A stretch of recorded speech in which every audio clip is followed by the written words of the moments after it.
Hello students, welcome back to the channel. Today I am bringing a very short video.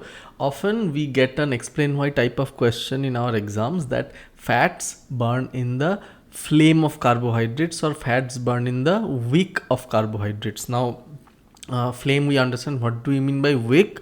Basically when a candle burns, this is the wick. All right.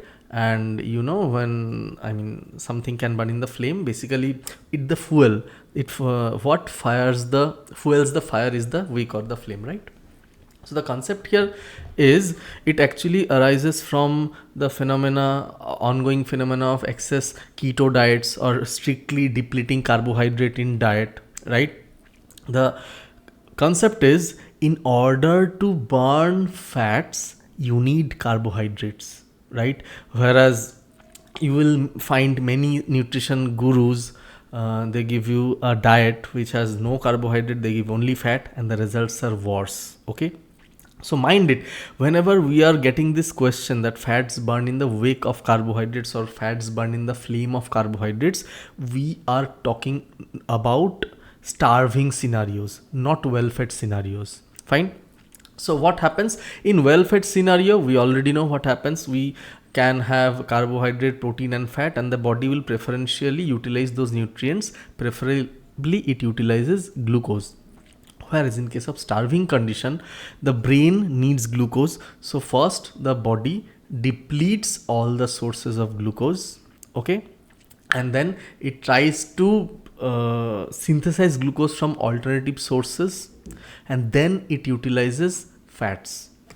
Now what happens whenever usually you have glucose in our body? Okay, it breaks down to form pyruvate.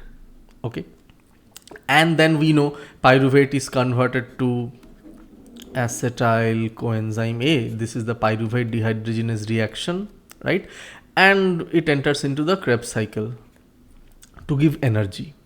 Fine. Now we all know about a phenomena of anaplerosis. What is anaplerosis? That is the intermediates of Krebs cycle are being formed and reformed, because it's a cycle. If you don't provide the intermediates, the cycle will run out at some point of time, right? So you need continuous supply of the product. So one very important product is oxaloacetate. How it is formed? It is formed from pyruvate by the enzyme pyruvate carboxylase. Okay. Now normally we don't know, or we don't care, or we don't mind, because it is a continuous process. It is going on and on and on and on. However, in starving scenario, what is happening? So imagine a scenario where we are now breaking down carbohydrates. We will not accept glucose as our nutritional source. Fine, we are now in a keto diet, so we are now breaking down fatty acids. Okay, I'm just giving fats as an example. So we are breaking it down to acetyl CoA via beta oxidation. Okay, acetyl CoA. So in order to fully utilize this fat, all the energy from the fats, again this acetyl coenzyme needs to go into the Krebs cycle. This is TCA cycle or Krebs cycle. Now understand this, that we need all the intermediates of TCA cycle to be fully functional in order to metabolize this fatty acid. Okay, in order to metabolize this fully fatty acid to give the maximum amount of energy. Fine. Now in a situation where we are starved, means the body does not have glucose. So what will happen? Before even touching the fatty acid, body will try to form glucose from all other sources, and one of the very important sources is glycogen. So body will utilize all glycogen. It will rob the body of glycogen in order to form glucose. Then it will try to form glucose from other sources, which is known as gluconeogenesis. So glucose first, then glycogen, followed by gluconeogenesis. Pardon my bad handwriting, because I'm not good with touch pen. Or it is also called neoglucogenesis. And this is the concept, mind it, focus. One of the most important substrates of gluconeogenesis is oxaloacetate. How? Because oxaloacetate again can be converted to pyruvate. This is a very important step of gluconeogenesis.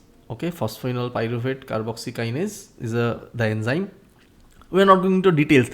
If you want to know, yes, you need a basic understanding of biochemistry, cell biology, or just like that, if you want to give a one-liner answer, you need to focus on this point that oxaloacetate is already used up for formation of pyruvate, and this pyruvate can lead to reversal of glycolysis. This is glycolysis to form glucose.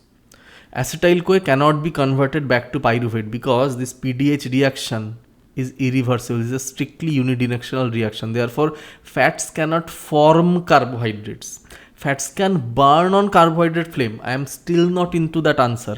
Why? Why you are saying that? So now you imagine a situation where there is a fatty acid, but we cannot utilize it fully because the TCA cycle will be non-functional because one of its intermediate oxaloacetate is fully depleted, which leads to formation of ketone bodies, and that is harmful. That causes ketosis, starvation ketoacidosis.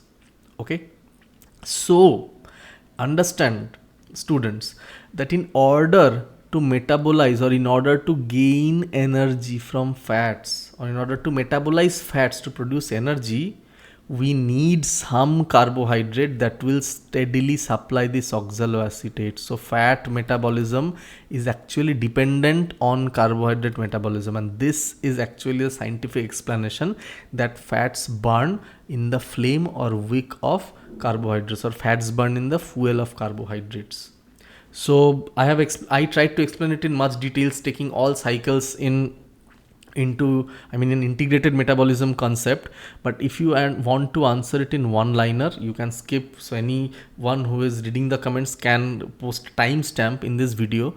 The short answer will be, in order to fully metabolize fats need to be broken down to acetyl CoA, and that needs to be metabolized via TCA cycle, in which oxaloacetate is an intermediate which comes from carbohydrates. So without carbohydrates, TCA cycle will be non-functional, because in starving states oxaloacetate is generally converted back to glucose by gluconeogenesis, and TCA cycle is hampered, and we cannot burn fats. Burning means production of energy. We cannot do that. Rather, fats are converted to ketone bodies. Okay.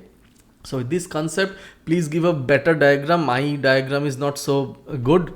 Just make a box diagram, schematic box and arrow flow diagram, or try to explain it in this way to your examiner in your Viva question, and I'm sure you'll never get this question wrong in any exam whatsoever.